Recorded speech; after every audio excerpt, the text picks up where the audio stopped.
నమస్తే, welcome to okay TV. ఈ BC ఉద్యమానికి సంబంధించి దాదాపు సంవత్సర కాలంగా కొట్లాడుతూ ఉన్నారు బీసీ సంఘాలన్నీ కూడా, నాయకులందరూ. కానీ ఇప్పటికీ కూడా దీని మీద ఒక క్లారిటీ రావట్లేదు. అసలు బీసీ కింద స్థాయి నాయకులు ఏమనుకుంటున్నారు, అసలు ఈ ఉద్యమం అవుతుందా అవదా, అసలు ఈ 42% రిజర్వేషన్ వచ్చే ఛాన్స్ ఉందా, దీనికి బీజేపీ ఏమంటుంది, అలాగే కాంగ్రెస్ ఏమంటుంది, అసలు ప్రజలు ఏమనుకుంటున్నారు, ఇవన్నీ కూడా తెలుసుకునే ప్రయత్నం చేద్దాం ఈ వీడియోలో. నారగోని గారు ఉన్నారు, senior political justice front chairman. అలాగే నాతో పాటు జగదీష్ యాదవ్ గారు ఉన్నారు, చీమల బీసీ సంఘాల జేఏసీ కన్వీనర్. అలాగే మల్లం రమేష్ గారు బీసీ నాయకులు, అలాగే హైకోర్టు అడ్వకేట్, అలాగే పొలిటికల్ జేఏసీ. నాగుల శ్రీనివాస్ యాదవ్ గారు ఉన్నారు. మాట్లాడే ప్రయత్నం చేద్దాం, వీళ్ళందరితో కూడా ఒక చర్చ పెడదాం. అసలు ఏం జరుగుతూ ఉంది, బీసీ రిజర్వేషన్కి సంబంధించి ఇప్పటివరకు వచ్చిన క్లారిటీ ఏంటి, అసలు ప్రజలు ఏమనుకుంటా ఉన్నారు, ఇందులో వాస్తవాలు ఎన్ని ఉన్నాయి అనేది కూడా తెలుసుకుందాం. సో సార్, ప్రధానంగా ఫస్ట్ నారగోని గారి దగ్గరికి వద్దాం. సార్, మీరు చెప్పండి, ఒక సీనియర్ వ్యక్తిగా ఈ బీసీకి సంబంధించి మీరేమంటారు, అసలు ఈ రిజర్వేషన్ అనేది ఇప్పుడు బీసీలు ఏమనుకుంటా ఉన్నారు, ప్రభుత్వం ఇచ్చేటట్టు ఉందా లేదా? ఇప్పుడు ప్రధానంగా కాంగ్రెస్ పార్టీ ఎన్నికల సమయంలో బీసీలకు 42% స్థానిక సంస్థలలో రిజర్వేషన్లు ఇస్తానని మాట ఇచ్చింది. ఆ మాట ఇచ్చింది కాబట్టి దాన్ని అమలు చేయాలని చెప్పి మేము కోరుతూ ఉన్నాం. కానీ కాంగ్రెస్ పార్టీ ఏంటిది అని అంటే దాన్ని అమలు చేయటానికి కాంగ్రెస్ పార్టీ అనేక రకాలైనటువంటి కొర్రలు పెట్టి దానికి అనేక అడ్డంకులను సృష్టించి అసలు దాన్ని అమలు కానటువంటి పరిస్థితిని క్రియేట్ చేయటం జరిగింది. ముఖ్యంగా మరి కాంగ్రెస్ పార్టీ అంటేనే మొదటి నుంచి బీసీలకు వ్యతిరేకమైనటువంటి పార్టీ, ఏనాడు కూడా బీసీలకు అనుకూలంగా పనిచేసింది కాదు. కాబట్టి ఈ విషయంలో కూడా మోసం చేయడానికే కామారెడ్డి డిక్లరేషన్లో అనేక వాగ్దానాలు పెట్టింది. ఇది సాధ్యం కాదని కూడా తెలుసు. 42% అనేది 50% దాటొద్దు అనేది ఇటువరకే ఉంది. అయినా ఉన్నప్పటికీ కూడా ఎందుకు పెట్టింది అని అంటే, ఇది ఇచ్చేది ఉందా పోయేది ఉందా, ఊకనే పెడదాము ఓట్లు అయితే వేయించుకుందామని 42% పెట్టింది. పెట్టడం వల్ల ఇప్పుడు పెట్టిన తర్వాత కాంగ్రెస్ పార్టీ ఎన్నికలలో గెలిచిన తర్వాత మళ్ళీ కేంద్రం మీద దోషేస్తుంది. ఏమని, 50% దాటొద్దని ఉంది కాబట్టి మీరు రాజ్యాంగ సవరణ చేయండి, 9వ షెడ్యూల్లో పెట్టమని. ఈ మొత్తం ఏంటంటే, నువ్వు అమలు చేయమని, మేమేమో మేనిఫెస్టోలో పెడతాము, నువ్వేమో దీన్ని అమలు చేయాలని చెప్పి అక్కడ తిప్పేసింది మొత్తం. అంటే ఏంది, ఇది కొర్లు పడాలి, ఇది కాకుండానే ఉండాలి, బీజేపీని కేంద్ర ప్రభుత్వం మీద తోసేయాలి, కాంగ్రెస్ పార్టీ నీట్గా ఉండాలి, బడుగు బలహీన వర్గాలకు అనుకూలంగా ఉన్నాము అని చెప్పడానికి కావాల్సుకున్నంత ఆ వాతావరణాన్ని సృష్టించింది. కాబట్టి కాంగ్రెస్ పార్టీ చరిత్ర ఏంటిది అని అంటే, ఏనాడు కూడా భారత రాజ్యాంగం 1950లో ఏర్పడింది. ఏర్పడినప్పుడు బీసీ కులగణన చేపట్టాలి. 1951, 61, 71 ప్రతి 10 సంవత్సరాలకు చేస్తారు. కానీ కాంగ్రెస్ పార్టీ 50 సంవత్సరాల అధికారంలో ఉండి ఏనాడు కూడా బీసీ కులగణన చేయలేదు కేంద్రంలో. అది చేస్తే ఇవాళ అన్ని కమిషన్లకు, కోర్టులకు ఆ రిపోర్టు సబ్మిట్ చేస్తే నిలబడేది. కానీ ఆ విధంగా చేయకుండా మోసం చేసింది. రాజకీయ రిజర్వేషన్లు కూడా ఇవ్వలేదు కాబట్టి అది కూడా మోసం చేసింది. మండల్ కమిషన్ అమలు చేయలేదు, కాకా కాలేల్కర్ కమిషన్ అమలు చేయలేదు. ఉమ్మడి ఆంధ్రప్రదేశ్లో మురళీధర్రావు కమిషన్ అని బీసీలకు 44% పెంచమని ఒక రిపోర్టు కాంగ్రెస్ పార్టీ వేసింది. కాంగ్రెస్ పార్టీ వేసిన కమిషనే డిక్లేర్ చేసింది, కానీ దాన్ని అమలు చేయలేదు. కానీ ఎన్టీ రామారావు అమలు చేస్తే దానికి వ్యతిరేకంగా ఉద్యమం చేసింది. యాంటీ రిజర్వేషన్ల ఉద్యమాన్ని కాంగ్రెస్ పార్టీ చేపట్టింది. అంటే కాంగ్రెస్ పార్టీ చరిత్ర అంతా కూడా తీస్తే బీసీ వ్యతిరేక ఉద్యమంతో బీసీలకు వ్యతిరేకంగా ఉన్న చరిత్ర స్పష్టంగా కనపడుతుంది. కాబట్టి ఇప్పుడు కూడా ఈ 42% అడ్డం పెట్టి మొత్తం ఏంటిది అని అంటే, భారతదేశాన్ని అతలాకుతలం చేసినట్టు వీళ్ళేదో రాహుల్ గాంధీ ఇక మొత్తం ఏందనంటే బీసీల ఉద్ధారకుని కింద చిత్రీకరించేటట్టుగా చేస్తుంది. నేను అనేది ఏందనంటే, ఇది ఒక అంశం మాత్రమే, 42% అనేది ఒక అంశం మాత్రమే. కానీ మరి మిగిలిన అంశాలు చాలా ఉన్నాయి. ఏమని ఉంది, అసలు రాహుల్ గాంధీనే ఉదయపూర్ డిక్లరేషన్లో మేము ప్రతి లోక్సభ స్థానంలో 2 ఎమ్మెల్యే సీట్లు ఇస్తామని కాంగ్రెస్ పార్టీ తీర్మానం చేసింది. ఎన్నికల ముందు దాన్ని అమలు చేస్తామని చెప్పింది రేవంత్ రెడ్డి గారు పిసిసి అధ్యక్షుడిగా ఉన్నప్పుడు. దాన్ని అమలు చేయలేదు. అంటే రాహుల్ గాంధీ చేతుల్లో ఉన్న దాన్ని అమలు చేయలేదు. ఉమ్, రేవంత్ రెడ్డి గారు పీసీసీ అధ్యక్షుడు అయినప్పుడు ఏం చెప్పాడు అనంటే, నేను బీఆర్ఎస్ కంటే ఎక్కువ బీసీలకు టికెట్లు ఇవ్వబోతున్నాను అని చెప్పాడు. ఉమ్, కానీ ఆయన పీసీసీ అధ్యక్షుడు గుండి తప్పించుకొని అది కూడా ఇవ్వలేదు. ఉమ్, సోషల్ జస్టిసు, అదేవిధంగా సామాజిక న్యాయం అని ప్రియాంక గాంధీ, అదేవిధంగా రాహుల్ గాంధీ బహిరంగ సభలలో మాట్లాడారు అవును. బీసీల కోసం. అవును. కానీ అవి కూడా ఇవ్వలేదు. ఉమ్, తీరా మంత్రివర్గం ఏర్పడ్డ తర్వాత, గెలిచిన తర్వాత ఆ ఎమ్మెల్యే టికెట్ల పంపిణీలో 22, 23 ఇచ్చారు బీసీలకు అవును, టికెట్లు. అవును. బీఆర్ఎస్ ఇంకా 24, 25 ఇచ్చింది. 2, అవును. 3 ఎక్కువ ఇచ్చింది. ఉమ్, ఆ ఇచ్చిన సీట్లు కూడా ముస్లింలున్న బలంగా ఉన్న నియోజకవర్గాల్లో, ఎంఐఎం గెలిచే నియోజకవర్గాల్లో 4 నియోజకవర్గాల్లో బీసీలకు అక్కడ ఇచ్చింది. అంటే వేస్ట్ అయ్యి దానివల్ల ఉపయోగం లేదు. అంటే 18 టికెట్లే బీసీలకు ఇచ్చినాయి ఉమ్, కాంగ్రెస్ పార్టీ. 18 టికెట్లు ఇస్తే అందులోకి గెలిచిన వాళ్ళు ఎంతమంది? 7. అవును. ఒక అధికార పార్టీ అధికారంలోకి వచ్చిన కాంగ్రెస్ పార్టీ అధికారంలోకి వచ్చింది. ఒక అధికార పార్టీలో 7 మంది బీసీలే ఉండటము అనేది ఇంతకంటే దుర్మార్గం ఉండదు. ఉమ్. అంటే 50% జనాభా కలిగిన కానండి వాళ్ళు. వీళ్ళు బహిరంగంగానే చెప్పారు కదా సార్, అసెంబ్లీలో కూడా బహిరంగంగానే చెప్పడం జరిగింది, లేదు మేము ఇది ఆర్డినెన్స్ తెస్తాం ఖచ్చితంగా అని. ఆ. మరి ఎందుకు ఇప్పటిదాకా ఆర్డినెన్స్ ఎందుకు రావట్లేదు? దీనికి అడ్డేమైనా పడుతున్నారా లేకపోతే ఏంటి? ఇప్పుడు ఆర్డినెన్స్ అనేది కూడా అది ఎప్పుడు చివరి దశలో. ముందు అసలు బీసీ కులగణన రిపోర్ట్ వచ్చినాక ఆ బీసీ కులగణన రిపోర్టును అసెంబ్లీలో ప్రవేశపెట్టారు. మేమేమనుకున్నాం, వీళ్ళకు నాలెడ్జ్ ఉందేమో, న్యాయపరంగా మంచిగానే సిస్టమేటిక్గానే పెట్టబోతుందని అనుకున్నాం మనం. ఫిబ్రవరి 4 అనుకుంటాను. ఉమ్, పెట్టినప్పుడు అందరితోటి ఊకనే ఆమోదం చేసి ఒట్టి సపట్లను కొట్టి ఇచ్చేశారు. అవును. అసలు అందులో బిల్లు ప్రవేశపెట్టలేదు. ఎంత దుర్మార్గం అని అంటే కాంగ్రెస్ పార్టీకి అసలు కనీస నాలెడ్జ్ కూడా లేదు. ఉమ్, బిల్లు ప్రవేశపెట్టకుండా ఇగో ఈ రిపోర్ట్ వచ్చింది, 46% బీసీలు ఇంకా 10% ముస్లింలను కూడా కలిపాము, 56% అని నివేదిక ముందు పెట్టారు. అసలు ఆ నివేదికలు ఆ బైండింగ్ చేసి ఇచ్చినవి లేవు. అసలు ఆ నివేదికల వివరాలు ప్రతిపక్షాలకు ఇచ్చింది లేదు. అంత వేగ్గా నోటి మాటలతోటి పెట్టారు. ఉమ్, పెట్టంగానే బయట బగ్గుమన్నారు. అందులో ఉన్న అవును. ప్రతిపక్ష పార్టీలు తిట్టారు. మాలాంటి సంఘాలం బయట గట్టిగా వాయిస్ ఇచ్చాం. ఇదేం దుర్మార్గం, బిల్లు ప్రవేశపెట్టి ఆమోదిస్తారు కానీ ఉమ్, అసెంబ్లీలలో ఒట్టి చేతులతోటి జీవో ఒట్టి తెల్ల పేపర్ మీద రాసి సంతకాలు పెట్టడం ఏంది అనగానే ఉమ్, మళ్ళీ ఒక నెల రోజుల తర్వాత మళ్ళా బిల్లు ప్రవేశపెట్టారు. ఏది బడ్జెట్ సమావేశాలకు అవును, వచ్చినప్పుడు అవును. మేము బిల్లు తయారు చేస్తున్నాము అని చెప్పారు. ఆ బిల్లులో కూడా మేము 2 అడిగాం. మురళీధర్ రావు కమిషన్ రిపోర్టు 44%లో విద్యా ఉద్యోగ రంగాల్లో పెంచమని ఇచ్చింది. ఇప్పుడు ఎట్లాగూ బీసీల జనాభా వచ్చింది కాబట్టి విద్యా ఉద్యోగ రంగాల్లో కూడా 42%, స్థానిక సంస్థలు పంచాయతీరాజ్లో కూడా 42% అని 2 బిల్లులు పెట్టాలని మేము మొదటిసారిగా ఉద్యమం చేస్తే చివరికి ఏంటిది అంటే ఆ 2 బిల్లులను యాక్సెప్ట్ చేసింది. ఏది అక్కడ అవును. యాక్సెప్ట్ చేసినాక ఎంత తెలివికల్లది, ఎంత మోసపూరితము అని అంటే ఉమ్, ఆ బిల్లును ఉమ్, గవర్నర్కు పంపించి అందులో ఏమని రాసింది, ఈ గవర్నర్కి ఏమని పంపించారు అని అంటే నువ్వు రాష్ట్రపతి ఆమోదానికి పంపమని రాసింది. యాక్చువల్గానైతే ఏ బిల్లు అయినా రాష్ట్ర ప్రభుత్వం చేసిన బిల్లును గవర్నరే ఆమోదిస్తాడు. గవర్నరే అవును, మళ్ళీ దాన్ని అవును, చట్టం చేసేది. అవును. గవర్నర్ ఆమోదించగానే చట్టం అయిపోతుంది. ఉమ్, కానీ రేవంత్ రెడ్డి గారి ప్రభుత్వం ఎంత తెలివైందంటే, కాంగ్రెస్ పార్టీ చెప్పాను కదా బీసీలకు వ్యతిరేకమని, రాష్ట్రపతి ఆమోదానికి పంపమని గవర్నర్ ద్వారా పంపించింది. అది ఉమ్, తీసుకపోతే అక్కడ పెండింగ్ పడిపోయింది.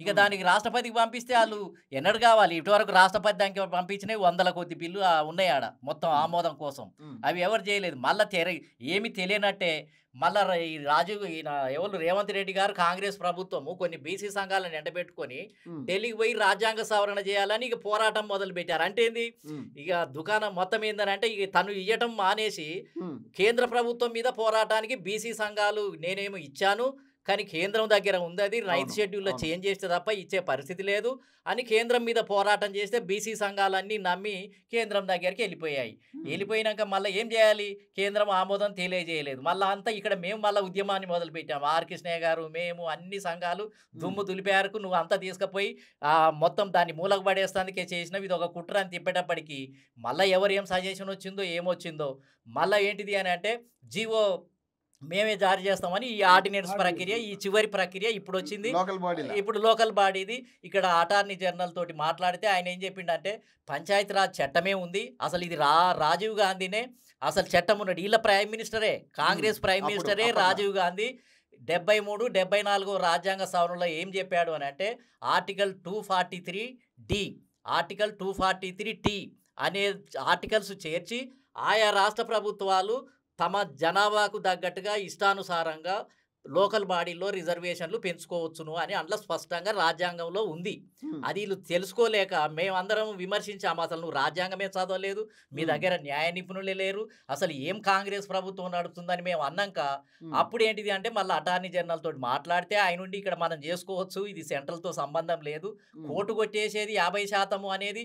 మరి ఈడబ్ల్యూఎస్ రిజర్వేషన్లు అవును. వచ్చాయి. అవును. ఈడబ్ల్యూఎస్ రిజర్వేషన్ 10% ఇచ్చినాక ఇక అది హ్మ్. ఆల్రెడీ ఉల్లంఘన జరిగింది. 50% కంటే ఇప్పుడు 60% అయింది. అవును. ఆ ఉల్లంఘన జరిగినాక ఇది కూడా పెంచుకోవచ్చు. అటుగాక ఒకసారి సుప్రీంకోర్టు ఏమన్నదంటే తగిన ఆధారాలుంటే హ్మ్. అసలు ఈ 50% అనేది సమస్య కాదు, హ్మ్. తగిన జనాభా లెక్కలుంటే సమస్య కాదు అని చెప్పింది. అవును. మరి ఇక్కడ ఆల్రెడీ 46% బీసీలదని తేలింది. హ్మ్. తేలినప్పుడు ఇక సమస్య ఏముంది, నువ్వు కోర్టులో ఒకవేళ అడిగితే ధర్మాసనం ముందు ఈ జనాభా లెక్కల్ని ముందు చూపిస్తే కేసీఆర్ సర్వే ఉంది, కాంగ్రెస్ రేవంత్ పార్టీ రెడ్డి. సర్వే, అవును. 2 అవును. సర్వేలు ఉన్నాయి. అవును. 2 సర్వేలు కూడా తీసుకుపోయి ధర్మాసనం దగ్గర పెడితే ఇది చెల్లుబాటు అయ్యే అవకాశం ఉంది. అవును. కానీ ఆ విధంగా చేయకుండా దీన్ని చుట్టూ తిప్పి మొత్తం ఢిల్లీకి పంపించి డ్రామా కార్యక్రమం ఒకటి నడిచింది. హ్మ్. మళ్ళీ ఇప్పుడు ఇక చివరికి మళ్ళీ మేమన్న దగ్గరికే వచ్చి ఇప్పుడు ఆర్డినెన్స్ జారీ చేసింది. ఆర్డినెన్స్ జారీ చేయడం ఎందుకు అంటే అసెంబ్లీ సమావేశాలు లేనప్పుడు హ్మ్. ఒక రాష్ట్ర ప్రభుత్వానికి ఏందనంటే ఆర్డినెన్స్ జారీ చేసి తమ కార్యక్రమాన్ని వెంటనే ప్రారంభించుకోవడానికి అవకాశం ఉంది. అవును. కాబట్టి ఇప్పుడు నిన్ననో మననో మళ్ళీ క్యాబినెట్ అందులో ముఖ్యులు కూర్చొని ఇప్పుడు మళ్ళీ ఒక జీవో జారీ చేస్తుంది. అంటే జీవో జారీ చేసినాక ఇక ప్రక్రియను మొదలు పెట్టుకోవచ్చు అవును. అనమాట. అంటే అవును. స్థానిక సంస్థలలో అవును. మళ్ళీ అందులో ఏ సమస్య క్రియేట్ అవుతుందో, మళ్ళీ ఇప్పుడు ఏ సమస్యలు రాబోతున్నాయో, మళ్ళీ కాంగ్రెస్ పార్టీ దీన్ని మళ్ళీ తిరకాసు పెడతందుకు మళ్ళీ ఇంకే సమస్య సృష్టిస్తుందో, ఇది హ్మ్. ముందుకు పోతుందా లేదా అనేది ఇప్పుడు బీసీలలో ఒక భయానకమైన రైట్. వాతావరణం రైట్. ఉంది. మళ్ళీ మీ దగ్గరికి వస్తా సార్. అదే మీరు చెప్పండి జగదీష్ యాదవ్ గారు. అంటే ఏంటి ఇది అవుతుందా? అవ్వదా? బీసీ రిజర్వేషన్ అనేది మీరు ఎప్పటినుంచో కొట్లాడుతున్న వ్యక్తి అయ్యేటట్టుందా? కానట్టుందా? ఇది బీసీ రిజర్వేషన్ అనేది పచ్చి మోసం. హ్మ్. 78 సంవత్సరాలు దగా చేస్తున్నటువంటి ఈ రాజకీయ వ్యవస్థను హ్మ్. కూకటి వేళ్లతో పీకేస్తే తప్ప ఈ బీసీ రిజర్వేషన్ రాదు. హ్మ్. ఈ కాంగ్రెస్ వాళ్ళు కానీ, టీఆర్ఎస్ వాళ్ళు కానీ, బీజేపీ వాళ్ళు కానీ చేస్తున్నటువంటిది డ్రామా ఇది. హ్మ్. ఈ డ్రామాలో బలిపశువులు అయ్యేది బీసీలే. హ్మ్. ఈ బీసీలు నిజంగా రిజర్వేషన్ కావాలనుకుంటే నీ నీ చేతిలో ఉన్నటువంటి వ్యవస్థను నువ్వు సాటిస్ఫాక్షన్ చేయలేదు, నువ్వు ఇవ్వలేదు. అవును. ఎమ్మెల్యేలలో నువ్వు ఇవ్వలేదు, హ్మ్. ఎమ్మెల్సీలలో నువ్వు ఇవ్వలేదు. 42% అని ఈ ఎన్నికలు కాకముందే నీకు రాహుల్ గాంధీ మీటింగ్లో చెప్పిండు కదా. అవును. నువ్వే అప్పుడు అధ్యక్షుడవు కదా, రేవంత్ అవును. రెడ్డి గారిని అడుగుతున్నాయి. అవును. నువ్వే అధ్యక్షుడవు కదా. అవును. మరి నువ్వు ఇంతవరకు వచ్చినటువంటిది అట్లా రిజర్వేషన్లు బీసీలకు నువ్వు ఏడిచ్చినవయ్యా. హ్మ్. ఇవాళ నామినేటెడ్ పదవులో కూడా కింది నుంచి హైకోర్టు దాకా కూడా నువ్వు చూసుకో, ఆయన ఇచ్చినటువంటి హ్మ్. నామినేటెడ్ పదవులలో కూడా అంతా ఒక 2-3 వర్గాలకి ఇచ్చుకున్నాను. అవును. బీసీలకు ఎడ ఇచ్చినావు హ్మ్. ఛాలెంజ్ చేద్దాం ఇప్పుడు. హ్మ్. నువ్వు ఎక్కడ ఇచ్చినావు, ఎవరికి ఇచ్చినావు? హ్మ్. వీళ్ళంతా నీకు కొంతమంది తొత్తులుగా మారి నీ వర్గంలో ఉన్నటువంటి వాళ్ళే నువ్వు అనుకున్నా కానీ నిన్ను కానించేటటువంటి పరిస్థితి లేదాడ. హ్మ్. ఇది 100% కాదు. హ్మ్. ఎందుకంటే నీ చట్టాన్ని చేసేసి నువ్వు రిజర్వేషన్ అని ఇచ్చేది నువ్వు గవర్నర్కు ఒక శాసనం చేసేసి ఒక అమెండ్మెంట్ నువ్వు చేసుకొని ఇక్కడ నీ చేతిలో ఉన్నది ఇచ్చుకోవచ్చు. అవును. అది ఇచ్చుకోకుండానే నువ్వు ఏదో అక్కడ పంపించినావు, వీళ్ళనందరినీ తీసుకుపోయి ఒక 2 ట్రైన్లలో తీసుకుపోయి జంతర్ మంతర్ దగ్గర ఒక జాగరణ పెట్టించినావు. ఇదంతా చేసినావు. ఇదంతా మోసము, పక్కా మోసం అని నేను చెప్తున్నా. అంటే బీజేపీ మంత్రులు కూడా ఎమ్మెల్యేలు కూడా అసెంబ్లీలో యాక్సెప్ట్ చేసిన వాళ్ళు ఇప్పుడు వాళ్ళే 9 షెడ్యూల్లో పెట్టారు. బీజేపీ వాళ్ళు ఈ రోజు 8 ఎమ్మెల్యేలు 8 ఎంపీలు వచ్చిర్రంటే ఈ బీసీ నినాదంతో వచ్చిర్రు. అవును. కానీ దగా చేస్తున్నారు బీజేపీ వాళ్ళు కూడా. 100% బీజేపీ వాళ్ళు కిషన్ రెడ్డి నాయకత్వంలో పూర్తిగా దగా చేస్తున్నారు. నిజంగానే బీజేపీ వాళ్ళు ఇవ్వదలుచుకుంటే కేంద్రంలో వాళ్ళ ప్రభుత్వం ఉన్నది. ఆ కేంద్రం ఉన్న ప్రభుత్వాన్ని మీరందరూ పోయి దీన్ని మీరు అక్కడ అమెండ్మెంట్ చేయించుకొని రావచ్చు. పార్లమెంట్లో నువ్వు బిల్లు పెట్టించేసి దాన్ని తీసుకొని రావచ్చు. మరి చేస్తున్నారా? చేస్తలేరు. ఈడొక మాట, మీరు ఆడొక మాట. అంటే ఎంతో కొట్లాడి బీసీ సంఘాల నాయకులు అదంతా చేస్తే కానీ నీకు 8 సీట్లు వచ్చినవా ఎంపీలు? ఒక్క ఎమ్మెల్యే ఉన్నటువంటిది 8 ఎమ్మెల్యేలు గెలిపించిరయ్యా. కానీ అది మీ యొక్క చేసినటువంటి పనులతోటి రాలేదు, బీసీల యొక్క నిదానంతో వచ్చింది. బీసీల యొక్క వాయిస్ పెరిగింది కాబట్టి అవును. బీసీలు గెలిచారు. ఉమ్. ఈటల రాజేందర్ కానీ అక్కడ ధర్మపురి ఏది అరవింద్. అరవింద్ కానీ వీళ్ళంతా ఒక ఉద్యమంలాగా తీసుకొచ్చి బీజేపీ అధ్యక్షుడు బండి సంజయ్ గారు పుణ్యాన బీజేపీ ఈడ బతికి బట్టగట్టింది. ఉమ్. ఈ కిషన్ రెడ్డి కాదు, కిషన్ రెడ్డి ఒక శిఖండి. ఉమ్. కిషన్ రెడ్డి వల్ల బీసీలకు న్యాయం జరగదు. ఉమ్. బీసీలకు ద్రోహి కిషన్ రెడ్డి. ఉమ్. ఘంటాముఖంగా చెప్తున్నాం. కిషన్ రెడ్డి ద్వారా బీసీలో ఉన్నటువంటి బీజేపీలో ఉన్నటువంటి బీసీలారా మీరు గ్రహించండి. అతని వల్ల మీకు పదవి రాదు, అతని వల్ల మీకు ఒక అధికారం రాదు. అటు ఇటు పోయి చివరికి ఏదో కొట్లాడి ఆ బండి సంజయ్ గారు ఆయన చేసి అరవింద్ తీసుకొచ్చినటువంటి పసుపు బోర్డు కూడా నువ్వు ఎవరిని తీసుకుపోయి పెట్టినావా? చివరికి ఒక రెడ్డిని తీసుకుపోయి పెట్టినవాడా? నీ చేతిలో ఉన్నది కాబట్టి అలా నువ్వు ఒక రెడ్డి పెట్టినావు. ఈ ఎమ్మెల్సీలుగా గెలిచినటువంటి కూటమి కూడా నువ్వు ఒక రెడ్డిని తీసుకొని పెట్టినాడు. బీసీ వాళ్ళు లేడా? నువ్వు అన్నావు కదా బీసీలకు అధికారం ఇస్తామని. అది ఒక ఎమ్మెల్యేలకు నీకు ఒక ఎమ్మెల్సీలకు నీ నాయకుడు లేదు. చివరికి నీ ఒక ఎమ్మెల్యే అందరికీ ఓ నాయకత్వం లేదు. నువ్వు బీసీ పార్టీకి కూడా ఒక అధ్యక్షుడు నువ్వు బీసీ చేయలేదు. ఒక బ్రాహ్మణాన్ని తీసుకొచ్చి రామచంద్రరావుని తీసిపెట్టినావు. బీసీలకు ఏడ న్యాయం జరుగుతుంది? బీజేపీ వాళ్ళు చేస్తున్నది కూడా పెద్ద కుట్ర. బీసీ ముఖ్యమంత్రి మేము అనౌన్స్ చేశాం కదా ఆల్రెడీ మొట్టమొదటి తెలంగాణ. అరే నువ్వేందా చేసేది? నువ్వేం చేసినావు? నువ్వు చేసింది కాదు దగా మోసం. బీజేపీ వాళ్ళు చేసింది దగా మోసం అంటున్నా. నువ్వు ఆడనే చేయలేదు. అధికారం వచ్చిన తర్వాత వీళ్ళ దాట నువ్వు ఒక మానిటర్ అంటే ఒక పెద్ద మనిషిని నువ్వు ఎన్నుకోలేవు. నువ్వు బీసీ ముఖ్యమంత్రి ఏడ చేస్తావా? ఏం డ్రామాలు ఆడుతున్నారా? కాబట్టి మీరు దగా చేస్తున్నారు. ఇక ఈడ పోతే 33% ఉన్నటువంటి బీసీల రిజర్వేషను 24 తీసుకుపోయింది మా కేసీఆర్ మామ. ఈ కేసీఆర్ నమ్ముకొని 1486 మంది యువకులు చనిపోయారు. వాళ్ళ శవాల మీద వచ్చినటువంటి ప్రభుత్వం బంగారు తెలంగాణ అనుకున్నటువంటి టీఆర్ఎస్ ఎక్కడ పోయిందా? ఈ బంగారం నీ జేబులలో పోయింది. 8 లక్షల కోట్ల రూపాయల అప్పు చేసి అందులో ఉన్నటువంటి ఒక కుటుంబ పాలన చేసి ఈ వ్యవస్థను సర్వనాశనం చేసి నువ్వు అధికారంలోకి వచ్చినావు. ఈ 10 ఏళ్ళు నువ్వు ఆడిందే ఆట పాడిందే పాట. నువ్వు బీసీలకు ఎడ న్యాయం చేసినావు. మొట్టమొదట నీ యొక్క ఎమ్మెల్యేలలో ఒక్క బీసీ మంత్రుల్ని కానీ బీసీ మహిళల్ని తీసుకోలేదు నువ్వు.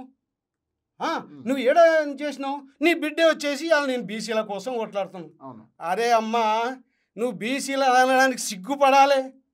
నువ్వు బీసీలను ఉద్ధరించడానికి రాలేదు కవితమ్మ. నువ్వేందంటే నీ వెనకాల ఉన్నటువంటి వ్యవస్థను కాపాడుకోవడానికి నువ్వు ఒక నాయకురాలు కావడానికి నీవు రేపు రాబోయేదట్లనంటే నువ్వు 10 ఏళ్ళకో 20 ఏళ్ళకో ముఖ్యమంత్రి అవుతాడు. వీళ్ళంతా ఉన్నోళ్ళు ఏమో లాఠీలు కొట్టడానుకున్నారా? లేకపోతే వీళ్ళందరూ వినడానుకున్నారా? నీకేం అధికారం ఉన్నది? నువ్వు ఉద్యమంలో నువ్వు చేసినటువంటిది ఏంది?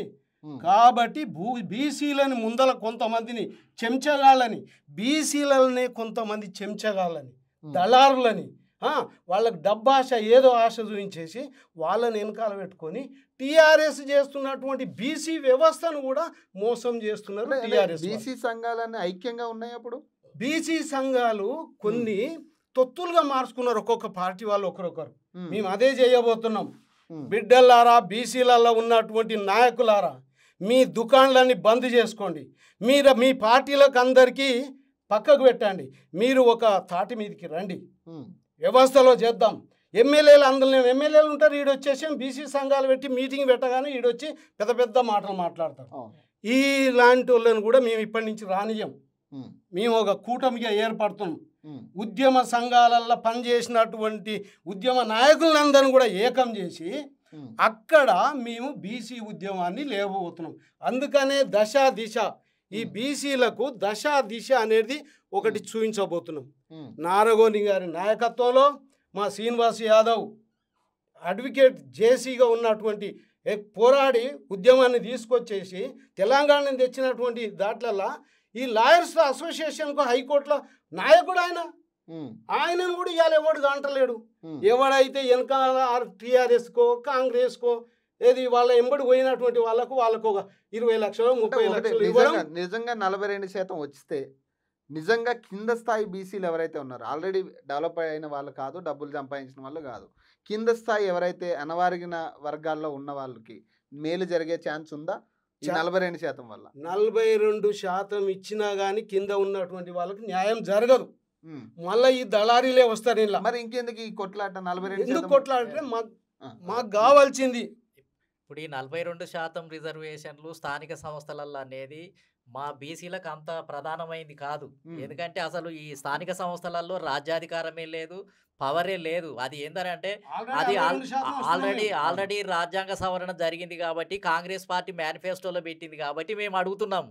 కానీ ఇలా బీసీలు అడిగేది ఏంటంటే అసెంబ్లీలు కావాలి, ఎమ్మెల్యే సీట్లు కావాలి. మా జనాభా ప్రకారం ఎమ్మెల్యే సీట్లు, మంత్రి పదవులు, ఎంపీ సీట్లలో మంత్రి పదవి కావాలి. నిజమైన రాజ్యాధికారం అసెంబ్లీలలోనే ఉంది. నా పాయింట్ ఒకటే సార్, అంటే ఇప్పుడు 42% ఏదైతే రాజ్యాధికారం గురించి మీరు కొట్లాడుతూ ఉన్నారో ఈ 42% నిజంగా అమలు అయితే కనీసం కింద స్థాయి నాయకుడికైనా కుర్చీ దక్కే పరిస్థితి ఉంటుందా ఇప్పుడున్న పరిస్థితుల్లో? 42% వస్తే వాళ్ళు పంచుకునే కొంత స్థానికంగా ఉన్న నాయకత్వం ఎదగటానికి అవకాశం ఉంది, సీట్లు కూడా పెరగటానికి అవకాశం ఉంది.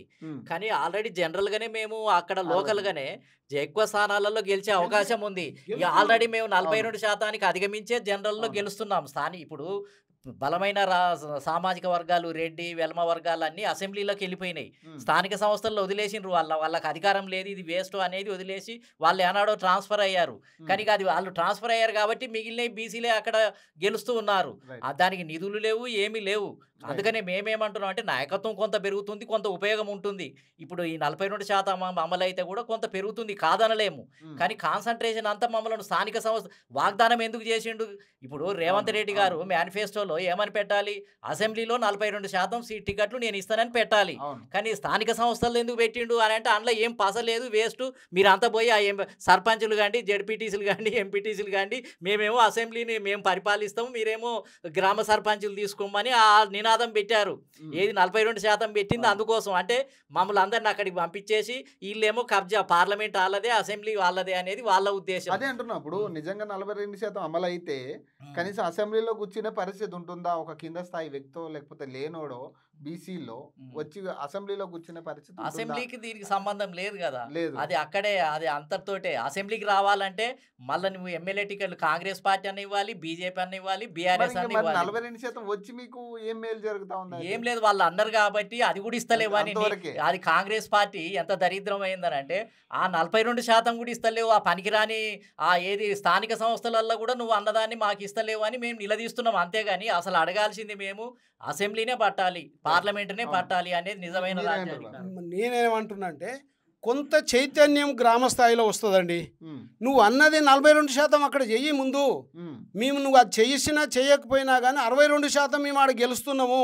మా ఎమ్మెల్యేలు, మా సర్పంచులు, మా మండల మెంబర్స్ వీళ్ళంతా కూడా 62% గెలుస్తున్నాం ఆడ. నీ చట్టం రాకున్నా కానీ మేము గెలుస్తాం ఆడ. మాకు కావాల్సింది సీఎం సీటు కావాలి, సీఎం సీటు కావాలి, ఎంపీలు ఎమ్మెల్యేలు మా వాళ్ళు కావాలి. నువ్వు చట్టం చెయ్యి. ఇప్పుడు అందులో మినిస్టర్లు ఎమ్మెల్యేలు మీకు సపోర్ట్ చేయట్లేదు కదా? అరే వాళ్ళు మినిస్టర్లు ఎమ్మెల్యేలు గారాయ బాబు, వాళ్ళ దగ్గర ఉన్న చెంచగాలు వీళ్ళు. వాళ్ళు బీజేపీలో, టీఆర్ఎస్లో, కాంగ్రెస్లో ఉన్నోళ్ళు వీళ్ళు. వాళ్ళ కాళ్ళు ఒత్తేవాళ్ళు మాత్రమే. వాళ్ళు నిజమైన బీసీలే గారు. ఆ కులం పేరు చెప్పుకొని వాళ్ళు ఏదో ఆ పదవి సంపాదించుకుంటున్నారు. ఆ పదవి ఎక్కిన తర్వాత కులం లేదు, బీసీ లేదు, ఏం లేదు. వాళ్ళతో పాటు వాడు 10 సంపాదిస్తే నేను ఎట్లా 2 సంపాదించాలా, నేను ఎట్లా ముంచాలి, ఈ విధంగానే అయిపోయేది. పెద్ద దొంగలాయరు మా వాళ్ళు కూడా. నేను కారాఖండిగా చెప్తున్నా, ముందు మా బీసీలో ఉన్నటువంటి నాయకులను తరిమి కొడితే తప్ప నా తోటి బీసీలకు న్యాయం జరిగేటట్టు చేసేటువంటి స్తోమత వాళ్ళకి రావాలి. వాళ్ళు మాట్లాడడానికి హక్కు లేదా వాళ్ళని? వాళ్ళ నోర్లు మూసిరి. ఒక దగ్గర ఒక శ్రీనివాస్ యాదవ్ గారు మాట్లాడబోతే నువ్వు మూసుకోవాయా, నీదేదో నువ్వు చూసుకో అన్నాడు. నోముల నరసింహయ్య గారు ఒక విషయంలో మాట్లాడితే కేసీఆర్ అన్నాడు, నీకేం కావాలన్నాయా, నువ్వేం మాట్లాడుతున్నావు, పో నువ్వు నీ పని నువ్వు చూసుకోపో, నీకు ఒక ఇది ఇస్తాను, కాంట్రాక్ట్ ఇస్తాను, పోయి చేసుకోపో అన్నాడు. అంటే ఈ వ్యవస్థలో మన వాళ్ళు ఉన్నారు. పాపము ఒక్కోసారి ఏడుపు వస్తుంది. మా బీసీ నాయకులమని ఆడపోయి చెప్పుకొని పోతే మీరే నిజంగా మాట్లాడేటువంటి శక్తి మీకు లేదు. అవును. అందులో ఉన్నదానికంటే ఏదో ఊర్లలో ఉండేసేసి ఇంత వ్యవసాయం చేసుకొని 10 మందికి ఉపయోగపడేటట్టు చెట్లు పెట్టుకొని బర్రెలను గొర్రెలను కాసుకొని బతకంటారా బాబు బీసీ నాయకులారా అని నేను అంటున్నా. మీరు అందులో ఉండి మీరు సంపాదించుకోవడానికి తప్ప మీరు వ్యవస్థకి ఏం చెయ్యరు, ఏం చెయ్యలేరు, మిమ్మల్ని చెయ్యనియ్యరు. కాబట్టి అన్ని పార్టీలో ఉన్నటువంటి వాళ్ళు తెలంగాణ ఉద్యమం ఏ విధంగా జరిగిందో అట్లా బీసీ ఉద్యమం జరగాలి. ఇది మా కొండా లక్ష్మణ్ బాపూజీ, జయశంకర్ సార్ అప్పుడే చెప్పారు. రెండవ తరం ఈ ఉద్యమం రావాలంటే మళ్ళీ అప్పుడు బీసీలు ఎదగాలి, అప్పుడు ఉద్యమం చేయాలి, అన్ని వర్గాలను ఏకం చేయాలి, అన్ని వర్గాలతోటి అప్పుడు రెండవ బీసీ ఉద్యమాన్ని మొదలు పెట్టాలి. ముందైతే తెలంగాణ రాణి అని చెప్పేసి ముందు మాకు ఇచ్చినటువంటి వాగ్దానం. కాబట్టి ఈ యొక్క వ్యవస్థను రావాలంటే కులాలు మతాలు పార్టీలు అన్నీ తీసి పక్కకు పెట్టాలి. బీసీ ఉద్యమం మీద అందరూ ఏకమయ్యి దశ దిశ నిర్ణయించడానికి రావాలని నేను హృదయపూర్వకంగా మా బీసీ నాయకులకు బీసీ పోరాట వీరులకు అందరికీ కూడా నేను పిలిపిస్తున్నా. నేను దానికి ఏ దానికైనా న్యాయం చేయడానికి నేను వాళ్ళకు ముందు నాయకత్వం వహించడానికి నేను ముందుకుంటాను. రైట్. శ్రీనివాస్ యాదవ్ గారు మీరు చెప్పండి. అంటే మీరు కూడా మొన్న కోర్టులో గట్టిగా పోరాడడం జరిగింది, మీకు అనుకూలంగా ఒక తీర్పు 3 నెలల్లో స్థానిక సంస్థ ఎన్నికలు పెట్టాలి. మరి పెట్టారా? పెట్టేటట్టు ఉందా? స్థానిక సంస్థల దానికంటే ముందు బీసీ సెన్సస్ చేయాలని చెప్పేసి ఒక ఆర్డర్ ఇవ్వడం జరిగింది కోర్టు. అనుగుణంగా ఖచ్చితంగా వాళ్ళు చేస్తామని చెప్పారు, చేశారు కూడా. అందులో కాంగ్రెస్ పార్టీ మాటల వరకు మాట్లాడుతున్నారు కానీ అది చేతల విషయంలోకి వచ్చేసరికి కన్ఫ్యూజ్ అవుతుంది కదా. Being implemented, the caste census has been done. అది అందరికీ తెలిసిన విషయమే. అసెంబ్లీలో చేశారు, ఎంత రిపోర్ట్ ఏముంది అదంతా కూడా మీడియా ద్వారా కూడా అందరికీ తెలిసింది. అదేవిధంగా రేపు రాబోయే రోజులలో కూడా వాళ్ళు ఏదైతే కామారెడ్డి డిక్లరేషన్ ఇచ్చారో దాని ప్రకారం 42% రిజర్వేషన్ పెడతామన్నారు. అందులో కొంత ఇనిషియేషన్ చేశారు. ఖచ్చితంగా ఢిల్లీ కూడా వేయలు, ఢిల్లీలో కూడా కొంత అట్మాస్ఫియర్ క్రియేట్ చేశారు. రాహుల్ గాంధీ గారు కూడా దానికి సానుకూలంగా పార్టీ యొక్క శ్రేణులు ఈరోజు బ్యాక్వర్డ్ క్లాసులు అంటే మోస్ట్ ఆఫ్ ది బ్యాక్వర్డ్ క్లాసులు strong old in the Hindu belief, Hindu బిలీఫ్లో ఉన్నారు. కాబట్టి ఖచ్చితంగా వాళ్ళు మనకు సపోర్ట్ లేకపోతే కాంగ్రెస్ పార్టీ మనుగడ సాధించదు అనేది వాళ్ళు తెలుసుకున్నారు. తెలుసుకొని ఈరోజు సామాజిక న్యాయం అనే ఎజెండాతోటి బీసీలను కూడా మనం పార్టీ అట్రాక్ట్ చేయాలి. దేశం మొత్తము బీజేపీ వైపుగా పోతున్నారు. బీసీ అంటే హిందుత్వంలో బీసీ వాళ్ళు హిందుత్వాన్ని పట్టుకొని వేలాడుతున్నదంతా బ్యాక్వర్డ్ క్లాసులే. ఎక్కడైనా ఈ రాష్ట్రం కాదు దేశంలో కూడా మొత్తం హిందుత్వానికి పెట్టని కోట వెన్నుపూస మొత్తం బ్యాక్వర్డ్ క్లాసులే. కాబట్టి దాన్ని ఛేదించాలనే ఉద్దేశంతో ఒక సామాజిక ఎజెండాతోటి బీసీలను కూడా మనం కూడా కాన్ఫిడెన్స్లో తీసుకోవాలనే ఉద్దేశంతో వాళ్ళు ముందుకు పోతున్నారు. అది స్వాగతిస్తున్నాం మేము. నా కంచాయలే గారు కూడా ఏదో మాట్లాడుతూ అది స్వాగతించడం. అదేవిధంగా ఇప్పుడు రేపు రాబోయే ఎలక్షన్లలో కూడా లోకల్ బాడీ స్థానిక ఎలక్షన్లలో 42% కనుక ఒకవేళ ఇంప్లిమెంట్ చేస్తే ఖచ్చితంగా పెద్ద ఎత్తున మార్పు ఉంటుంది. పెద్ద ఎత్తున ప్రజలు దాన్ని ఆహ్వానిస్తారు. పెద్ద ఎత్తున కాంగ్రెస్ పార్టీ రాబోయే రోజుల్లో ఇంకా పుంజుకుంటుందని మేము అనుకుంటున్నాం. ఇప్పుడున్న పొలిటికల్ సినారియోలో ఈ బీసీ నినాదం గట్టిగా వినపడతా ఉంది కదా. అంటే వాస్తవంగా ఈ పొలిటికల్గా వాడుకుంటున్నారు అనుకోవచ్చు బీసీ నినాదాన్ని కొంతమంది కొత్త పార్టీలు వాడుకోవడం అనేది కొంత రాజకీయ అంశం ఉంటుంది. తెలంగాణ అంశం కూడా రాజకీయ అంశంగా మారిన రోజే తెలంగాణ సాకారం అయింది. ఇదే విధంగా బీసీ వాదం అనేది కూడా పొలిటికల్ ఎజెండాగా ఇప్పుడు అన్ని పార్టీలు ముందుకు వస్తున్నాయి. కాబట్టి బీసీలో ఒక పెద్ద ఎత్తున రాబోయే రోజులలో ఒక ఆలోచన విధానం మారింది. వాళ్ళు కూడా పోరాట పటిమ పెరిగింది. వాళ్ళకు కూడా మేమెందుకు కాకూడదనే ఒక ఆలోచన తత్వం పెరిగింది. కాబట్టి వీళ్ళు అన్ని పార్టీలు కూడా ఆ దిశగా కదులుతున్నాయి. 9 షెడ్యూల్లో పెట్టడం కుదరదని ఇప్పుడు రామచంద్రరావు గారు అంటున్నారు. 9 షెడ్యూల్ రామచంద్రరావు గారు ఒక పార్టీ నాయకుడుగా ఆ విధంగా మాట్లాడడం సమంజసం కాదు. ఎందుకంటే ఆయన ఈజ్ ఇన్ ద పవర్. ఈ should not talk like A layman. When ఈ ద యూనియన్ గవర్నమెంట్ ఎవరున్నారు? బీజేపీ ఉంది. మరి what the BJP is doing మరి ఆయనకి తెలియదా అని నేను అడుగుతున్నాను. సూటిగా ఆయన రిట్రాస్పెక్షన్ చేసి ఆయన అడ్వకేటే కదా. అప్పుడు ఆయన అడ్వకేట్గా కూడా నేను ఆలోచించి చెప్తున్నా ఇది 9 షెడ్యూల్లో కుదరదు అంటున్నాడు. బాల్ అనేది in the court of the union government. When the పవరే వాళ్ళతో ఉన్నప్పుడు దే షుడ్ ఇనిషియేట్. అంటే వాళ్ళు మేము ఏం చేయలేము, ఈ బ్యాక్వర్డ్ క్లాసులంతా హిందుత్వంలో ఉన్నారు కానీ మాకు ఓట్లు వేస్తారు తప్ప వీళ్ళకి ఏం చేయకుండా ఏం కాదని వాళ్ళు తెలుసుకున్నారు. ఇది అన్ఫేర్, అన్ఫార్చునేట్, ఇది అనెథికల్ కూడా. అంటే బ్యాక్వర్డ్ క్లాస్ అయితే హిందుత్వంలో ఉండాలి, హిందుత్వంలో ఉండి అంటే మేము అనగారిపోవాలి. అంటే మేము ఇక మోడీ గారు ఒక్కడు బీసీ అని చెప్పగానే మోడీ గారు మాకు తిండి పెట్టిండా, మాకు అధికారం ఇచ్చిండా, మాకు ఆర్థికంగా ఇచ్చిండా, మాకు ఎంప్లాయ్మెంట్ ఇచ్చిండా, మాకు ఏమి ఇచ్చిండు వాళ్ళు కూడా ఆలోచించుకోవాలి కదా. అవును, మాకు ఏమి ఇస్తున్నాము, రైట్. మరి అది కూడా రిట్రాస్పెక్షన్, సెల్ఫ్ రిట్రాస్పెక్షన్ కావాలి కదా. అవును, మేము హిందువులమే, పక్కా హిందువులం, మేమంతా హిందువులమే. అవును, కానీ హిందుత్వం అంటే మాకేమొస్తుంది, హిందుత్వం అంటే ఒకటే మాకు బువ్వ రాదు కదా. అవును, మా అనగారిన వర్గాలు suppressed and depressed and unprivileged sections, most of the అసలు vulnerable sections in the society అంటే బీసీలే, బ్యాక్వర్డ్ క్లాస్లే ఉన్నారు. ఇప్పుడు ఒక తులం బంగాళాలో ఎంతోమంది ఉన్నారు. మరి వాళ్ళందరి ఫేట్ ఏంది, ఒక ఆత్మగౌరవం కావాలి, రాజకీయ అధికారం. కాబట్టి నేను ఐ కాంట్ ఇంటర్ఫియర్ అని అప్పుడు ఉన్న జడ్జి గారు కొట్టేసారు. అది ఎంత ఇప్పుడు మొన్న రీసెంట్గా వచ్చిన జడ్జిమెంట్ ఏంది, కంపల్సరీ క్యాస్ట్ సెన్సస్ చేయాల్సిందే, because of the not having caste census they could not able to provide the reservation అని మేము ఖచ్చితంగా కొట్లాడితే ఖచ్చితంగా డైరెక్షన్ ఇచ్చిండు. అంటే ఇప్పుడు ఇంకోటి బండి సంజయ్ కూడా ఇంకొక మాట అంటా ఉన్నాడు, ఈ ముస్లిమ్స్ని ఇన్వాల్వ్ చేయడం అనేది వాళ్ళకి ప్రాధాన్యత ఇవ్వడం వల్ల కూడా ఇది కాదు అంటున్నాడు. అది పొలిటికల్ ఏజెండా అండి. గుజరాత్లో కొంతమందిని ఆల్రెడీ ముస్లిమ్స్ తీసి అలా బీసీలో పెట్టారు, మళ్ళీ సిమిలర్ వేలో ఇక్కడ కూడా పెట్టారు కదా. అవును, అంటే మీరు ఒక అక్కడ ఒక మాట, ఇక్కడ ఒక మాట, ఇంకో మాట, it is unfair. Not authentication ఉండాలి. ఒక మాట్లాడితే ఒక విలువలతో కూడిన సమాజాన్ని నిర్మించాలి, విలువలతో కూడిన రాజకీయాలు చేయాలి. ఓన్లీ రాజకీయాల కోసం చేయకూడదండి. ప్రజా సమస్యల మీద మాట్లాడాలి, ప్రజల హితం కోసం మాట్లాడాలి, సమాజ అభివృద్ధి కోసం మాట్లాడాలి, సమాజంలో అందరూ అన్ని వర్గాలు కూడా ఈ అభివృద్ధి ఫలాల్లో భాగస్వాములుగా మాట్లాడాలి. అది నా ఎజెండా. అంటే ఫైనల్ గా ఏం చెప్తారు మీరు ఈ బీసీ? నేను ఒకటే అంటున్నా అండి, రాజకీయ అంశంగా చూస్తూ రాబోయే రోజులలో ఖచ్చితంగా 42% it is very easy to implement it. ఎందుకంటే 243 మన నారాయణ గారు చెప్పినట్టు 243Dలో ఖచ్చితంగా క్లియర్గా ఉన్నది. It is a local body. అవును, local body comes state list. అవును, స్టేట్ ఈజ్ అట్ లిబర్టీ. అవును, ఖచ్చితంగా ఎంత అనుకుంటే అంత చేయొచ్చు వాళ్ళు. అవును, అది ఉన్నాక కూడా రామచంద్రరావు గారు ఆ విధంగా మాట్లాడడం. 9వ షెడ్యూల్లో పెట్టాలని మేము కూడా బీజేపీ ప్రభుత్వాన్ని కోరుతున్నాం. కానీ బీసీ సమస్య వచ్చినప్పుడల్లా 9వ షెడ్యూల్లో చేర్చుకుంటూ పోతే అసలు ఏమన్నా దానికి రాజ్యాంగానికి ఏమన్నా విలువ ఉందా? అంటే బీసీల సమస్య వచ్చినప్పుడల్లా కోర్టులు కొట్టేస్తుంటే మేము 9వ షెడ్యూల్లో పోయి ఇంకా రాజ్యసభ కూర్చోవాలి, లోక్సభ కూర్చోవాలి, రాష్ట్ర అసెంబ్లీలు అన్ని కూర్చొని ఓటేయాలంటే ఒక పెద్ద సమస్య. అది అంత ఈజీగా అయ్యేది కాదు. అంటే మరి రాజ్యాంగంలో ఎందుకు పెట్టారు ఇది? ఆర్టికల్ 15 క్లాస్ 4 అనేది ఒకటి ఉంది. అదేవిధంగా 243D 243T అని అన్నీ ఉన్నాయి. అంటే మరి రాజ్యాంగంలో పొందుపరిచినవి అన్నీ కూడా మరి దీనికి విలువేముంది ఇప్పుడు? అంటే బీసీలంతా ఓడగొట్టబడుతున్నారనే కదా, ఓడిపోతున్నారనే కదా. అంటే ఇప్పుడు దీనికి విలువేముంది? ఇప్పుడు దాంట్లో రాజ్యాంగంలో చేర్చిన విషయాలన్నీ ఇంకా దీనికి విలువేముంది ఇప్పుడు? అంటే వాస్తవంగా బీసీలు ఏమనుకుంటున్నారు సార్ కింద? ఇప్పుడు రాజకీయంగా మనం మాట్లాడుతున్నాం, ఓకే, అసలు ఈ 42% అసలు పబ్లిక్ బీసీలు ఎవరైతే ఉన్నారో వాళ్ళు ఏమనుకుంటా ఉన్నారంటే వాళ్ళకి దీనివల్ల అవసరం ఉందా లేకపోతే ఏంటి?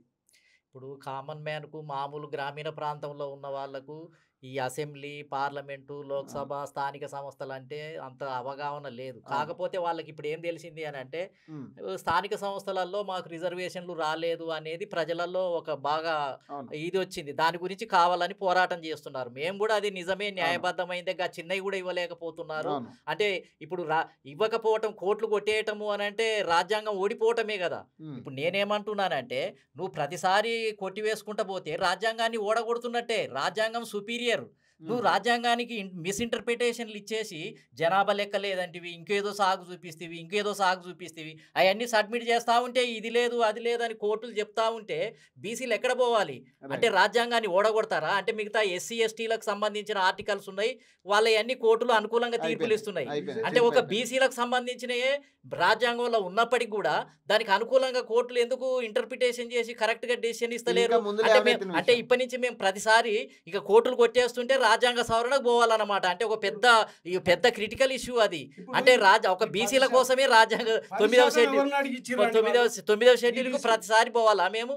అంటే 9 బీబీసీలకు 10% ఇచ్చినప్పుడు జనాభా లెక్కలు అడగలేదు, వాళ్ళని జనాభా లెక్కలు అడగలేదు, 50% దాడుతుందని అడగలేదు. అగ్రకులాలకు ఇచ్చినప్పుడు ఏ అడ్డు రాదు, జనాభా లెక్కలు అసలు లేనే లేవు కదా. అందుకనే నేను ఒక కరెక్ట్ సొల్యూషన్కి ఏమొచ్చినాం అంటే ఢిల్లీలో కూర్చొని ఒక మీటింగ్ లో ఏమనుకున్నాం అంటే ఎస్సీ ఎస్టీలకు జనాభా ప్రకారం రిజర్వేషన్లు విద్యా ఉద్యోగ రంగాల్లో ఉన్నాయి. అదే విధంగా ఓసీలకు 10% వచ్చేసినాయి. ఇక నష్టపోయేది ఎవరు? ముస్లిం సమాజము, బీసీలే. ఇప్పుడు వీళ్ళ కోటలో మేము 52% ఉన్నాము, 27% మాకు వస్తున్నాయి. మా 27% మిగిలింది ఎవరు తీసుకుంటున్నారు అంటే ఓపెన్ కోటలకు వెళ్ళిపోతున్నాయి కదా. ఓపెన్ కోటలో ఎవరు వేరే వాళ్ళు తీసుకుంటున్నారు అంటే నష్టపోయేది బీసీలు ముస్లింలే.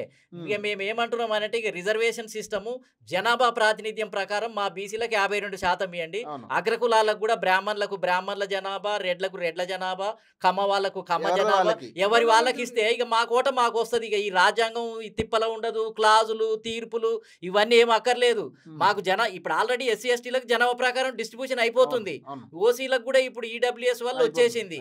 ఇక రాందే వల్ల ఒక బీసీలదే కదా, ఆ బీసీలకు కూడా మీరు 52% అని ఇస్తే 100% రిజర్వేషన్ అయిపోతుంది. మాది మాకుంటది. ఈ రాజ్యాంగం గొడవలు తగాదాలు, ఈ కాంగ్రెస్ పార్టీ మోసం చేసేది, బీజేపీ మోసం చేసేది ఇవన్నీ ఉండవు. కాబట్టి దీని మీదనే ఇప్పుడు మేము చేయబోయే ఉద్యమం. అంటే రేవంత్ రెడ్డి చేయగలిగే చేస్తున్నాడా బీసీలకు కానీ, లేకపోతే చేయగలిగే అంశాలు ఇప్పుడు చేతిలో ఉన్న అంశాలు? ఇప్పుడు 42% ఇది మొత్తం ఏందనంటే బూచిగా చూపించి మొత్తం ఏందనంటే బీసీలను మొత్తం ఏందనంటే దెబ్బ కొట్టే ప్రయత్నం చేస్తూ ఉంది. అంటే బీసీలను బీసీలను ఏ విధంగానంటే బీసీలకు మొత్తం ఈ రాష్ట్రంలో అసలు రేవంత్ రెడ్డి చేయాల్సిన పనులు చేయటం లేదు. చేయని కేంద్రం పరిధిలో ఉన్న వాటినేమో చేయమని రోజు పోరాటం చేస్తున్నారు. కానీ ఎమ్మెల్యే టికెట్లు ఇచ్చే పరిస్థితి కాంగ్రెస్ పార్టీకి ఉంది. కానీ ఎందుకు ఇవ్వటం లేదు? ఎందుకు ఎమ్మెల్యే టికెట్లు ఇవ్వటం లేదు? ఎందుకు నామినేటెడ్ పదవులు కాంగ్రెస్ పార్టీ చేతుల్లోనే ఉంది? మరి ఎందుకు ఎమ్మెల్సీ ఎందుకు ఇవ్వటం లేదు?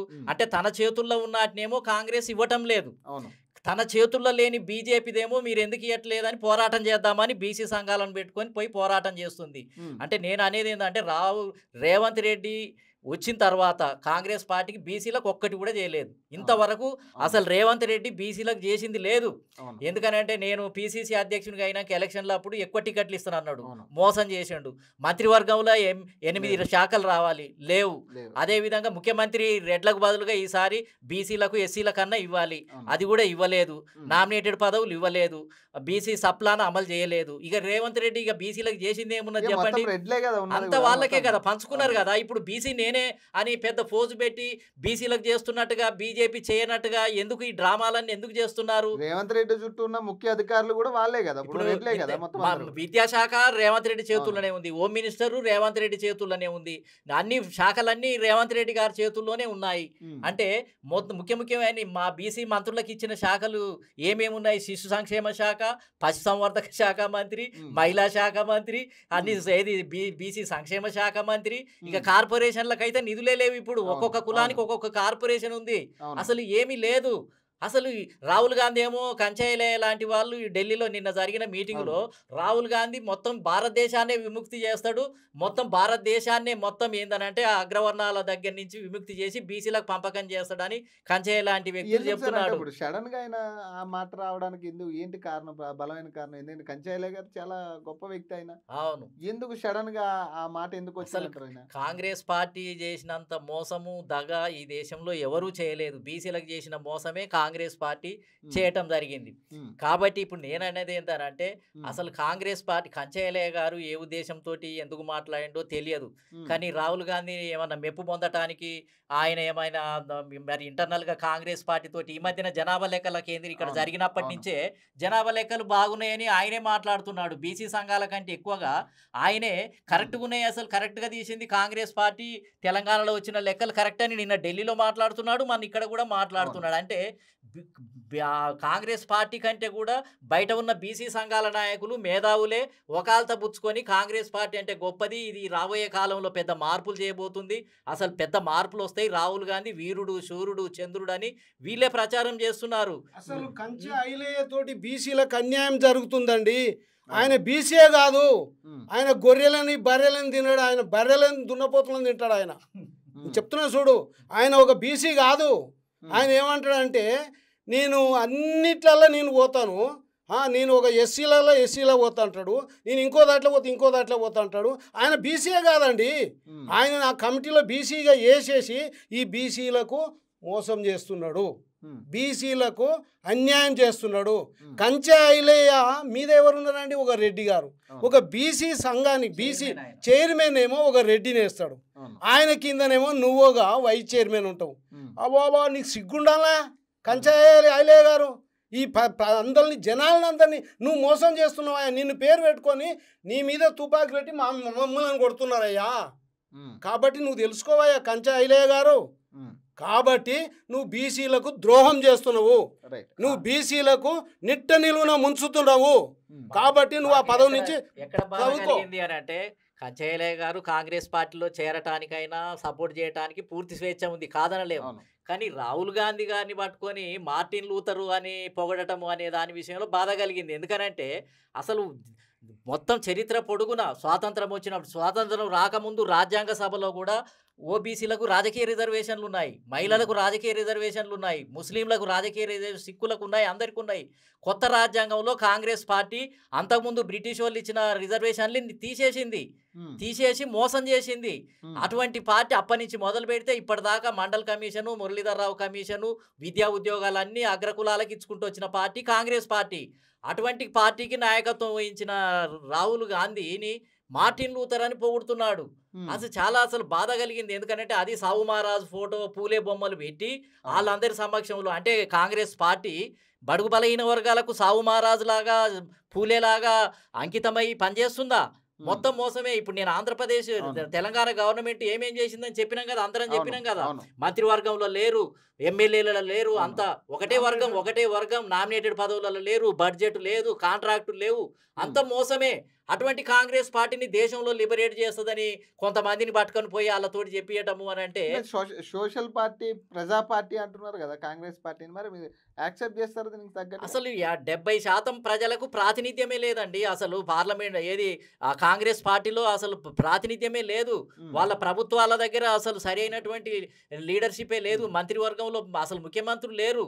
కాంగ్రెస్ పార్టీ కొత్తగా అధికారంలోకి వచ్చినప్పుడు నార్త్ ఇండియా మొత్తం అగ్రకులాలే ముఖ్యమంత్రులు, మొత్తము సౌత్ ఇండియాలో ఉన్న వాళ్ళంతా శూద్ర అగ్రకులాలే, రెడ్డి, కమ్మ, వెలమ వర్గాలే ముఖ్యమంత్రులు అయ్యారు. బీసీలు ఇప్పటి వరకు దేశంలో ప్రధానమంత్రిగా బీసీ కాలేదు కాంగ్రెస్ పార్టీ తరఫున, ఒక్క ప్రధానమంత్రి కూడా కాలేదు. మంత్రివర్గంలో ప్రాతినిధ్యమే లేదు. ఎవరో కామరాజు నాడార్ లాంటి వ్యక్తి ఉన్నప్పుడు ముఖ్యమంత్రులుగా ఇప్పుడు సిద్ధిరామయ్య లాంటి వ్యక్తులు అక్కడక్కడ ఉన్నారు. కానీ మిగిలిన వాళ్ళంతా శూద్ర అగ్రకులాలే. ఇవాళ బ్రాహ్మణ వర్గము, కోమటి వర్గము, మిగతా కులాల ప్రాతినిధ్యం కూడా తగ్గిపోతుంది. రేపు వాళ్ళ పరిస్థితి కూడా బీసీలే. ఏది బ్రాహ్మణులది, వైశ్యులది, వీళ్ళది కూడా బీసీలకు ఎట్లా అన్యాయం జరిగి ప్రాతినిధ్యం లేదో వాళ్ళ పరిస్థితి కూడా అట్నే ఉంటుంది. కాబట్టి ఇవన్నీ మార్పు రావాలి. మేము అందుకనే పొలిటికల్ రివల్యూషన్, కాబట్టి ఇవాళ మాకు కావాల్సింది పొలిటికల్ జస్టిస్, సామాజిక న్యాయం కాదు. బర్రె గొర్రె, ఇండ్ల స్థలాలు, స్కాలర్షిప్లు, హాస్టళ్ళు ఇవి వద్దు. ఈ రాష్ట్ర అసెంబ్లీ కావాలి, మాకు మంత్రివర్గం కావాలి, ఇక్కడ మొత్తం బడ్జెట్ అంతా మా వర్గాలకు పరిపాలించాలని ఈ 3 పార్టీలకు ప్రత్యామ్నాయంగా ఒక బహుజన రాజకీయ శక్తి ఏర్పాటు కాబోతుంది. అన్ని సంఘాలతోటి మాట్లాడుతున్నాం. త్వరలోనే ఆ వేదిక ఏర్పడుతుంది. ఒక కూటమి, ఒక ఫ్రంట్గా ఏర్పడి ఈ మోసం చేసే పార్టీలకు ప్రత్యామ్నాయంగా నార్త్ ఇండియాలో కనుక ములాయం సింగ్, లాలూ ప్రసాద్, కాన్షీరామ్ గారు, లేకపోతే ఇతర రాష్ట్రాల్లో ఏ విధంగా ఉన్నారో ఆ విధమైన శక్తిని నిర్మించి ఒక బలమైన రాజకీయ వేదిక తయారు చేయడానికి కూడా మేము ప్రయత్నం చేస్తాము అని చెప్తున్నారు. రమేష్ గారు మీరేం చెప్పదలుచుకున్నారు? నమస్కారం అండి. ఇప్పుడు ఈ యొక్క బీసీ రిజర్వేషన్స్ గురించి ఏదైతే సబ్జెక్ట్ రెగ్యులర్గా ఇప్పుడు నడుస్తున్నదో ప్రజల అందరూ హర్షించవలసిన విషయం అండి. ఇది మొదలైంది రాహుల్ గాంధీ గారు క్యాస్ట్ సెన్సస్ స్టార్ట్ చేయాలా అన్నట్టు ఒక పిలుపునివ్వడం జరిగింది. అయితే కాంగ్రెస్ పార్టీ ప్రభుత్వం ఉన్న మన తెలంగాణలో స్టార్ట్ చేశారు ఫస్ట్. అప్పుడు మన మహేష్ కుమార్ గౌడ్ గారు చొరవ తీసుకొని దాన్ని బీసీ కమిషన్ నిరంజన్ గారి ద్వారా క్యాస్ట్ సెన్సస్ ప్రతి ఇంటికి వెళ్ళి సర్వే చేయడం జరిగింది. కమిషనర్ చైర్మనే వెళ్ళి చేయడం కూడా సందర్భాలు ఉన్నాయి. అయితే ఈ యొక్క జరిగేది ఒక మంచి సూచన. దీన్ని ప్రతి ఒక్కరూ హర్షించి దాన్ని సపోర్ట్ చేయవలసిన అవసరం ఉంది. ఎందుకంటే హైయెస్ట్ పాపులేషన్ బీసీది ఉన్నది కాబట్టి ఇప్పుడు మనం యువకులు ఉన్నారు, చాలా మటుకు సీనియర్స్ని పక్కకు పెడుతున్నారు. ప్రతి ఒక్కరు పార్టీకి అతీతంగా సీనియర్స్ పక్కకు పెట్టి యువకుల్ని ముందుకు తీసుకొస్తున్నారు. ఇప్పుడు ఏది పని చేసినా కానీ చిత్తశుద్ధి కంపల్సరీ అవసరం సార్. చిత్తశుద్ధి ఉంటేనే ఏదైనా సక్సెస్ అవుతాము. అది ప్రతి ఒక్కరు లోపల మనసు లోపలికి చిత్తశుద్ధి రావాలా. అయితే ఇప్పుడు ఈ స్టూడెంట్స్ ఏదైతే ఉందో ప్రతి ఒక్క స్టూడెంట్స్ కూడా స్కాలర్షిప్స్ పెండింగ్ ఉన్నాయి. ఇలాంటి బీసీకు మినిమమ్ కావాల్సిన ఫెసిలిటీస్ కూడా ప్రొవైడ్ చేయని పరిస్థితిలో ఉండే గవర్నమెంట్లు. అలాంటప్పుడు ఇలాంటి పరిస్థితి ఎందుకు వచ్చింది? అవి చేయండి ఫస్ట్. చిన్న మినిమమ్ కావాల్సిన ఫెసిలిటీస్ ప్రొవైడ్ చేయాలా, ప్రజలకు ప్రొవైడ్ చేయాలా. యూత్ అంటారు, సీనియర్లను పక్క పెట్టి యూత్ని ముందుకు తీసుకొస్తున్నప్పుడు యూత్కి మీరు కనీసం ఇచ్చే స్కాలర్షిప్ ఇవ్వడం లేదు. అలాంటప్పుడు ఆ బీసీలకు మీరు ఒక్కొక్కటి న్యాయం చేసుకుంటూ వెళ్ళండి. చేసుకుంటూ వెళ్తే ప్రజల లోపట కూడా ఉంది. ఇప్పుడు బీసీ రిజర్వేషన్ వస్తే ప్రజలకు కూడా న్యాయం జరుగుతుంది అనేసి. ఎందుకంటే కానీ ఇంతకుముందు లెక్క తెలంగాణ పోరాటం చేసి తెలంగాణ వచ్చినాక తెలంగాణ వాళ్ళని పక్కకు పెట్టడం అలా కాకుండా ఇప్పుడు బీసీ గురించి కొట్లాడుతారు కాబట్టి బీసీలకు న్యాయం జరగాల. ఎప్పుడైతే బీసీ రిజర్వేషన్ ప్రతి ఒక్కరు ఆమోదించి ఇది ముందుకు సాగిస్తే దానికి రిజర్వేషన్తోనే ప్రతి ఒక్కరికి కూడా బెనిఫిట్ అయ్యే అవకాశాలు ఉంటాయి. చివరిగా ముగించడం ఏంటంటే, తెలంగాణ ఉద్యమం ఎట్లయితే వచ్చిందో, తెలంగాణ ఉద్యమం ఏ విధంగానైతే వచ్చిందో అదే విధంగా బీసీ ఉద్యమం కూడా రావాల్సిన అవసరం ఉన్నది. ఇది యుద్ధమే. ఇక ఇంతవరకు 78 సంవత్సరాలు 3 కులాలు ఈ వ్యవస్థను సర్వనాశనం చేసినాయి. వాళ్ళు ఆస్తులు సంపాదించుకున్నారు. వాళ్ళ యొక్క వ్యవస్థను పూర్తిగా ఈ అట్టడుగులో ఉన్నటువంటి వర్గాలను ఇంకా అట్టడుగులకు తోసేసి అధికారంలో ఉన్నటువంటి వాళ్ళు అందాలను ఎక్కిర్రు. వ్యవస్థ మొత్తం వాళ్ళ చుట్టూ తిప్పుకున్నారు. జ్యుడిషియల్ మొత్తం వాళ్ళ చేతిలో పెట్టుకున్నారు. పోలీసు వ్యవస్థ వాళ్ళ చేతిలో పెట్టుకున్నారు. ప్రతి ఒక్క వ్యవస్థను వాళ్ళ చేతిలో పెట్టుకొని పెద్ద పెద్ద కంపెనీలు వాళ్ళే, పెద్ద పెద్ద హాస్పిటల్ వాళ్ళే, విద్యా సంస్థలు వాళ్ళే, కాంట్రాక్టర్లు వాళ్ళే, ప్రతి ఒక్క దాంట్లో వాళ్ళే ఉన్నారు. ఈ 3 కులాలు. బీసీలారా, యువకులారా, ఇక మీరు కదలండి. మీకు నాయకత్వం వహించడానికి చీమల జగదీష్ యాదవ్ ముందుకు వస్తున్నాడు.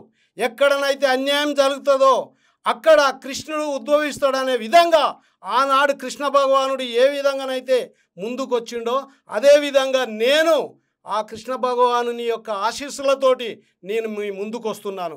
బీసీలారా, మీరందరూ ఏకం కండి. బీసీలారా, మీరు కొన్ని పార్టీలకు తొత్తులుగా కాకండి. బీసీలారా, మీరు ఐకమత్యంతో ఒక గొడుగు కిందికి రండి. ఎట్లా మనం బీసీలను ఏకం చెయ్యలేమా? బీసీలనంతా ఏకమయ్యి రాజ్యాధికారంలో సీఎం పిఎం మనం ఎప్పుడైతే ఈ అగ్రవర్ణాలతో అవసరం లేకుండా వాళ్ళ ఓటు వాళ్ళు వేసుకొని బీసీల ఓట్లే బీసీలు వేపించుకునేటట్టు చేయండి.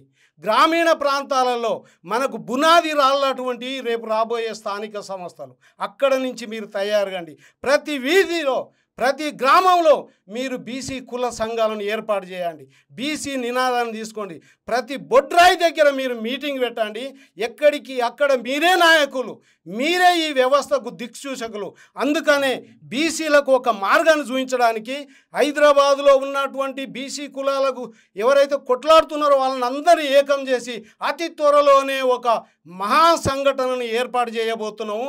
నారగోని గారి ఆధ్వర్యంలో, చీమల జగదీష్ గారి ఆధ్వర్యంలో, నాగుల శ్రీనివాస్ యాదవ్ గారి ఆధ్వర్యంలో ఇది ముందుకు పోతుందని మీరందరూ కదిలి రండి. బీసీల ఉద్యమం అనేది ముందుకు తీసుకుపోవడానికి మనం ఉందాం.